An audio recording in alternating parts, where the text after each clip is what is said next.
இனிமே இது உனக்கு கிடையாது. சொல்ல கேளுங்கப்பா.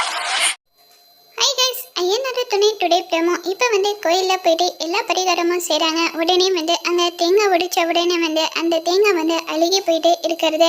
அந்த சாமியார் இருந்துட்டு, என்னப்பா உங்கள் குடும்பத்தில் பார்த்தா ஏதோ ஒரு கெட்ட கனவாக நடக்க போதுன்ட்டு இந்த சாமியார் உங்களுக்கு முன்னாடியே சொல்லியிருக்க தேங்காய் அழுகி போயிட்டு இருக்குன்ட்டு சொல்லிட்டு சொல்கிறாங்க. அங்கே இந்த சாமியார் சொல்லிட்டு போன உடனே இப்போ எல்லாருமே ஃபீல் பண்ணிட்டு இருக்காங்க.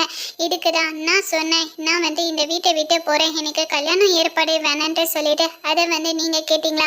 பார்த்தீங்களா, தேங்காய் இப்போ அழுகி போயிட்டு இருக்கு. எல்லாரும் முன்னாடியும் என்ன இந்த மாதிரி இன்சல்ட் பண்ணிட்டீங்களேன்ட்டாங்க. தேங்காய் அது அழுகி போயிட்டு இருக்க, நான் போயிட்டு வேற தேங்காய் வாங்கிட்டு வரேன்னா விடு, நான் எதுக்கு கவலைப்பட்டுட்டு இருக்கேன்ட்டு சொல்லிட்டு சோழன் பாண்டியன் எல்லாருமே ஆறுதல் படுத்திட்டு இருக்காங்க. போதும், நிறுத்துங்கடா, இதுக்கும் மேலே எனக்கு கல்யாண வாழ்க்கை தேவையில்லை, நீங்கள் சந்தோஷமாக இருந்தாவே போதும், நான் இந்த ஊரை விட்டே போகிறேன்ட்டு சொல்லிட்டு ரொம்ப ஃபீல் பண்ணிட்டு இருக்காங்க. அதோட இந்த ப்ரோமோ முடிச்சிருக்காங்க. வரப்போகிற எபிசோடில் இந்த மாதிரி ஒரு ட்விஸ்ட் வரப்போகுதுன்ட்டு வெயிட் பண்ணி பார்க்க.